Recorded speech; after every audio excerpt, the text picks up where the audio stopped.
Pain is powerful. At first, it's all you think about. You orient everything around the management and alleviation of your pain. But when it doesn't go away, when it proves day after week after month after year that it is committed to you, a sort of death occurs.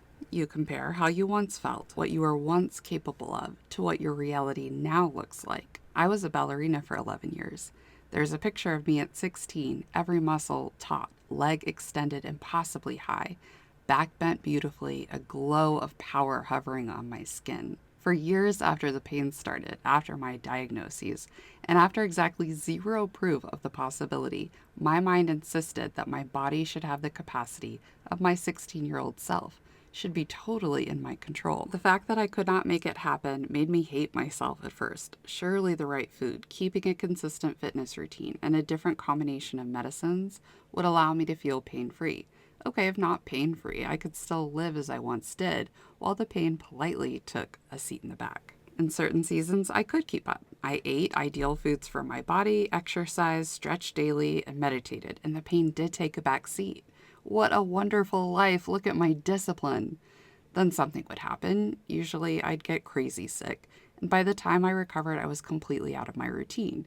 And if anyone knows what it feels like to start and keep an exercise routine with massive joint pain, you know it is weeks, if not months, of agonizing pain before you start to feel a kernel of strength. I got so tired of taking one step forward only to miss a step and plunge dozens of feet backward.